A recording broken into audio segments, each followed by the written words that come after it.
Hello friend, metallurgy capsule में आपका स्वागत है। मैं आज फिजिकल मेटलर्जी का आयरन कार्बन इक्विलिब्रियम डायग्राम के बारे में बताने वाला हूं।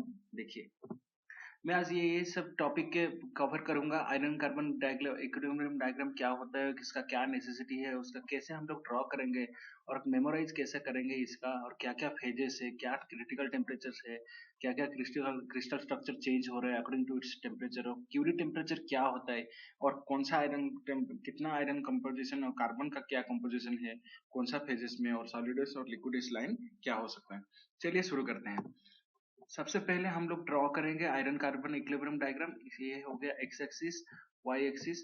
उसके बाद सब बहुत सारे क्रिटिकल टेम्परेचर है, ये सब आपको याद रखना पड़ेगा। 1539, 1495, 1395, 1147, 910, 768, 727। Again carbon percentage Y axis में आपको कार्बन परसेंटेज रहेगा 0.025 से लेकर आपको 6.67% कार्बन रहेगा। ये टोटल ये total iron carbon equilibrium diagram में दो प्रकार आपको क्रिस्टल स्ट्रक्चर मिलेगा, एक है बीसीसी और एक है एफसीसी। बीसीसी क्या रहेगा, 0 से लेकर 9-10 डिग्री सेल्सियस तक आपको बीसीसी क्रिस्टल स्ट्रक्चर मिलेगा। BCC crystal structure means body centre cubic. उसके बाद 9-10 से लेकर 1495 तक उसका एफसीसी मिलेगा, face centre cubic crystal structure मिलेगा। Again FCC is crystal structure एवं 1495 FCC is converted to BCC. Okay, 768 degree Celsius को हम लोग क्यूरी टेम्परेचर बोलते हैं, क्योंकि ये टेम्परेचर जो है, जिसका नाम है, जो इन्वेंट किया था उस साइंटिस्ट की नाम है मैडम क्यूरी। वो नोबेल प्राइज विनर है। वो एक ये टेम्परेचर लाइन इन्वेंट किए थे ताकि 0 से लेकर 768 डिग्री सेल्सियस तक जो आयरन या कास्ट आयरन स्टील है उसका मैग्नेटिक प्रॉपर्टी रहेगा। एवं 678 डिग्री सेल्सियस के बाद 768 डिग्री सेल्सियस के बाद अगर हम लोग कोई भी स्टील या कास्ट आयरन या पिग आयरन को हीट करेंगे, गर्म करेंगे, तो उसका मैग्नेटिक प्रॉपर्टी चला जाएगा, नॉन मैग्नेटिक प्रॉपर्टी हो जाएगा। चलिए शुरू करते हैं कैसे इसका इजीली ड्रॉ करेंगे। सबसे पहले आपको याद रखना पड़ेगा 1147 डिग्री सेल्सियस, 727 डिग्री सेल्सियस और 1495 डिग्री सेल्सियस में 3 लाइन ड्रॉ करना पड़ेगा। उसके बाद देखिए, थोड़ा ध्यान से देखिए कैसा ड्रॉ हो रहा है।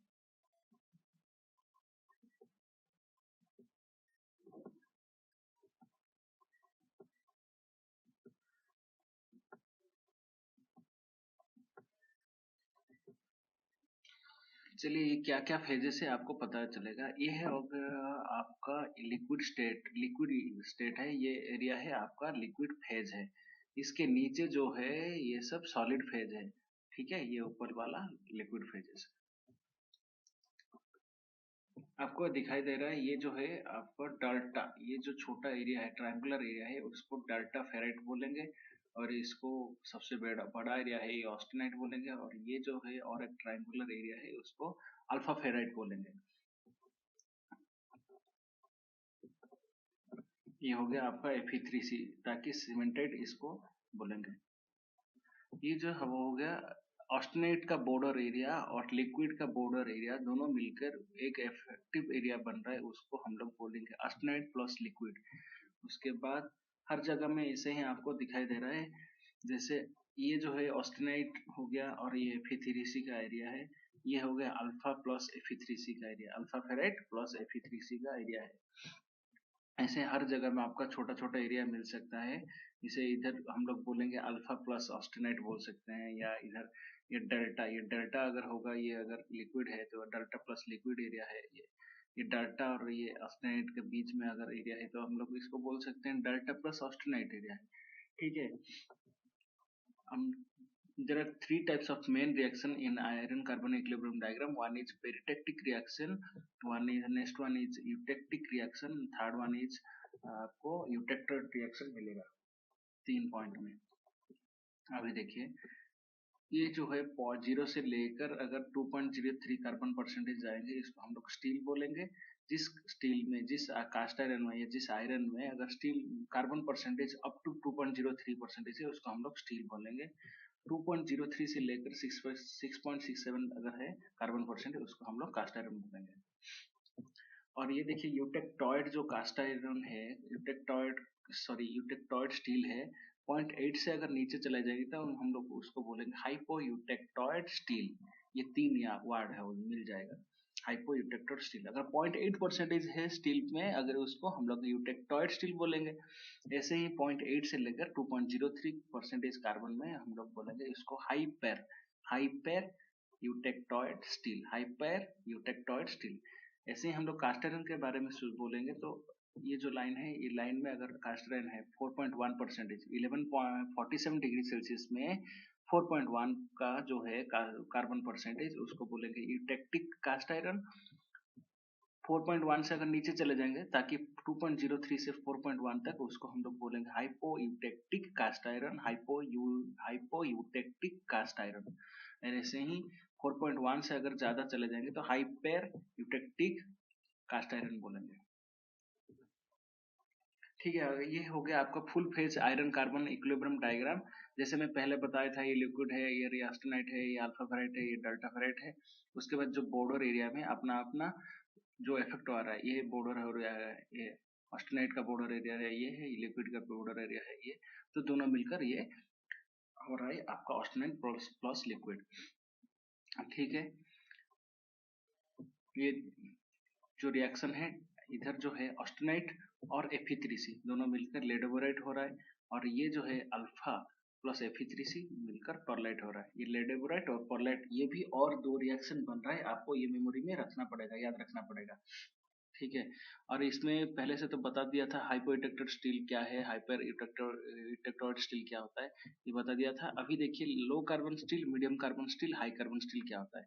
लो कार्बन स्टील है 0.25% से लेकर 0.25 अप टू 0.25 अगर कार्बन परसेंटेज है, हम लोग उसको बोलेंगे लो कार्बन स्टील। 0.25 से लेकर 0.8 तक है, 0.25 से लेकर 0.8 तक है मीडियम कार्बन स्टील, और 0.8 से लेकर 1.7 कार्बन परसेंटेज है अगर, उसको हाई कार्बन स्टील बोलेंगे। अभी आप आपके मन में डाउट रह गया कि 1 से लेकर 2.03 एक्चुअली क्या है। Actually practically it is not important for increase the carbon percentage above 1.7. 1.7 is enough. 1.7 का परसेंटेज ऑफ कार्बन हो गया मतलब ये हाई कार्बन स्टील है। Practically it is not a good procedure, good practice for increasing the carbon percentage 2.03। सो हम लोग practically maximum 1.7 तक ही carbon percentage ले सकते हैं। ठीक है, ऐसे ही फोर्थ में इधर कार्बन 6.67 तक भी नहीं आ सकता है कास्ट आयरन का, मैक्सिमम 5 और 5.2 तक कार्बन परसेंटेज आ सकता है। देखिए पहला वाला रिएक्शन हम लोग देखेंगे, ये पेरिटेक्टिक रिएक्शन जो मैं पहले से बोला था, वो क्या होता है पेरिटेक्टिक रिएक्शन।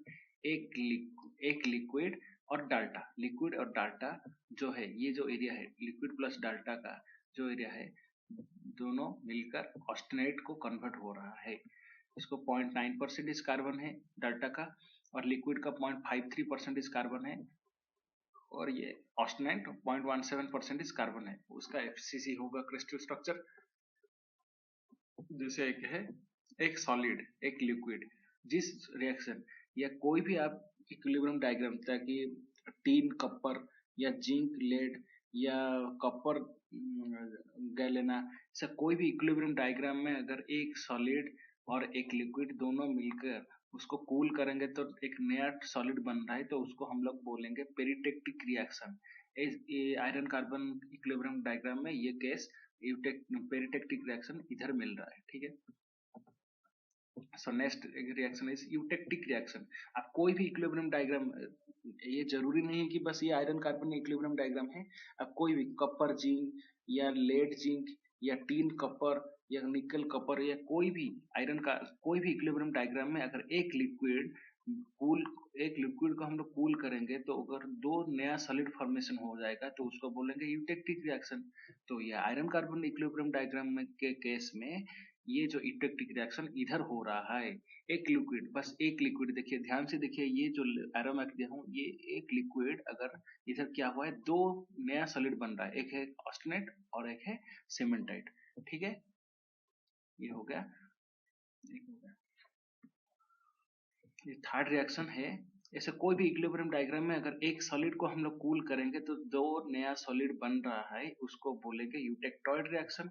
ऐसे ही ये इधर हो रहा है, ऑस्टेनाइट, ऑस्टेनाइट से अगर डायरेक्ट क्या क्या बन रहा है, अल्फा प्लस Fe3C बन रहा है, तो उसको बोलेंगे eutectoid reaction. Eutectoid reaction 727 degree Celsius में हो रहा है, यूटेक्टिक रिएक्शन 1147 में हो रहा है, और पेरिटेक्टिक रिएक्शन 1495 में हो रहा है। ठीक है, नेक्स्ट हो गया, ये मैं और आपको अच्छा ट्रिक बताने वाला हूँ। देखिए परलाइट कैसे बनता है, अल्फा प्लस Fe3C, इधर परलाइट बन रहा है, अल्फा मीन्स ए से स्टार्ट हो रहा है, अल्फा फेराइट एफ से स्टार्ट हो रहा है, तो इसको हम लोग में एफ इंडिकेट किया, और Fe3C को सीमेंटाइट सी इंडिकेट किया, और परलाइट को पी किया, तो ये हो गया FCP। ऐसे ही next reaction austenite plus Fe3C equal to ledeburite हो रहा है, तो austenite A for austenite, cemented C for cemented, ये बन रहा है L for ledeburite. So FCPACL, ये दो कीवर्ड आपको याद रखना पड़ेगा। और मैं और एक बात बताने वाला हूँ, ये दो BCC FCC दो क्रिस्टल स्ट्रक्चर के बाद भी और एक क्रिस्टल स्ट्रक्चर बनता है जो Fe3C का है, उसका क्रिस्टल स्ट्रक्चर है आपको ऑर्थोरोम्बिक। चलिए अभी शुरू करते हैं ऑब्जेक्टिव टाइप क्वेश्चन, जल्दी जल्दी फटाफट। Which phase is not present in iron carbon equilibrium diagram? ये चारों ऑप्शन में आपको कौन सा ऐसा क्रिस्टल स्ट्रक्चर जो आयरन कार्बन इक्विलिब्रियम डायग्राम में नहीं मिलेगा देखने के लिए, वो है HCP। ये 1 का C होगा, HCP। नेक्स्ट हो गया theoretical maximum percentage of carbon present in cast iron. Cast iron में थियोरेटिकल परसेंटेज कितना ज्यादा से ज्यादा रहेगा, 6.67 रहेगा।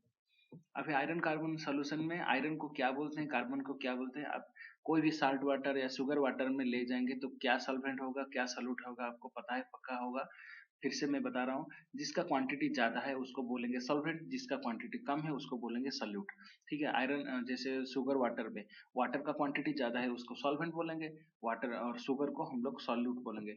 इसका आंसर डी होगा, 3 का डी, सॉल्वेंट एंड सॉल्यूट। ये क्वेश्चन में आपको पीजेटी क्वेश्चन पेपर से निकला हुआ है, ये क्वेश्चन में कलेक्ट किया हूँ। पीजेटी मीन्स ओडिशा का एक एमटेक एग्जाम के लिए एक रिटन टेस्ट होता है, वो उसमें एक क्वेश्चन आया था, the carbon content of low carbon, medium carbon and high carbon steel respectively क्या होगा। इसमें 0.25 पहले से बता दिया था, अप टू 0.25 है माइल्ड स्टील या मीडियम या लो कार्बन स्टील, 0.25 से लेकर 0.65 है medium carbon steel, and high carbon steel 0.65 से लेकर 1.7%। Next, what is the percentage of carbon in eutectoid steel. Eutectoid steel means इसमें मैं कुछ नहीं लिखा, हाइपो या हाइपेर, तो ये जरूर होगा 0.8%। What is the percentage of carbon in eutectic cast iron. Eutectic cast iron में कार्बन परसेंटेज कितना सबसे ज्यादा है, 4.3 है, ये होगा 4.3। ठीक है, एवं क्यूरी टेम्परेचर स्टील क्या होता है, ऑब्वियसली मैग्नेटिक से लेकर नॉन मैग्नेटिक होता है। ठीक है, pearlite is a mixture of, pearlite क्या होता है, जैसे अल्फा आयरन या अल्फा फेराइट, FCP में कोड वर्ड यूज किया था, वही है एफ, अल्फा फेराइट F, ये सीमेंटेड C होगा, ये होगा A, आंसर होगा ये। Which still contains more than 0.8% carbon, या ऑब्वियसली हाइपर यूटेक्टॉइड स्टील होगा, हाइपो नहीं होगा। 0.8 से अगर नीचे लिखता तो हाइपो हो सकता है, ये हाइपर होगा, hyper eutectoid steel. Ledeburite is a mixture of cementite and austenite, ACL में कोड वर्ड दिया था, ACL याद रखिए ताकि आपको पता चल इजीली मेमोरी में रह जाएगा। ACL, A for austenite, C for cementite, ये होगा ledeburite. Cast iron contents not less than, क्या है कास्ट आयरन में क्या परसेंटेज में, इधर कार्बन लिखना छोड़ दिया, भूल गया हूँ। इस कास्ट आयरन में सबसे कम कितना कार्बन परसेंटेज हो सकता है, तो 2.03 होगा। Which one is very hard and brittle, मैं पहले से बता दिया था कि सीमेंटाइट सबसे ज्यादा हार्ड एंड ब्रिटल है। ब्रिटल मीन्स आप ईंट या ब्रिक्स या कंक्रीट, इसको देखिए तो ये बहुत स्ट्रांग लगेगा, बहुत हार्ड लगेगा, मगर इसको हम लोग थोड़ा ऊपर से अगर गिरा देंगे तो क्रैक करेगा, क्रैक तो करेगा, ये छोटा छोटा पीस हो जाएगा। ब्रिटलनेस इसका प्रॉपर्टी, ये जो it became fragments into smallest fractions, so that a brittleness property cementite में है।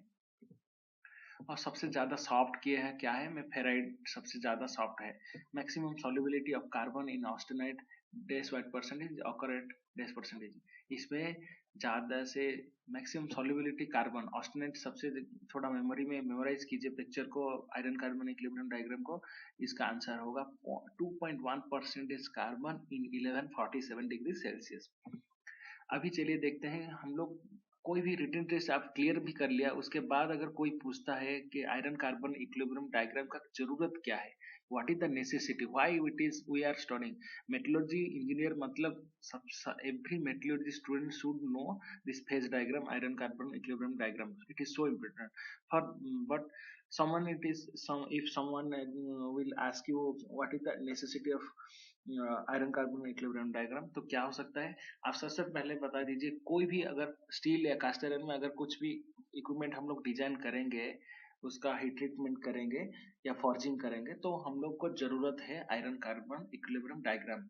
इसमें बहुत सारे इंफॉर्मेशन गैदरिंग हुआ है, जैसे मटेरियल का क्या माइक्रोस्ट्रक्चर पता चलेगा, और इसमें कौन सा टेम्परेचर में क्या क्रिस्टल स्ट्रक्चर चेंज हो रहा है पता चलेगा, और क्या क्या क्रिटिकल टेम्परेचर में क्या क्या चेंजेस हो रहा है पता चलेगा, और कौन सा फेजेस या कोई भी कौन सा पोर्शन आपको सबसे ज्यादा सॉफ्टनेस प्रॉपर्टी मिल रहा है और सबसे ज्यादा हार्डनेस प्रॉपर्टीज मिल रहा है, किसमें क्या ब्रिटलनेस है या डक्टिलिटी प्रॉपर्टी पता चल जाएगा, और क्या क्रिस्टल स्ट्रक्चर क्या क्या चेंज हो रहा है पता चलेगा।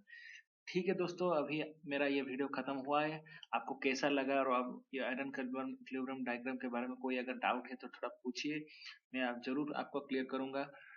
रिप्लाई दीजिए, कमेंट दीजिए, और या नीचे हो दिया हुआ रेड कलर बटन सब्सक्राइब कीजिए, ताकि मैं ऐसे ही आपको बहुत सारे study video metallurgy specially metallurgy का रिलेटेड वीडियो मैं आपको बताने वाला हूँ।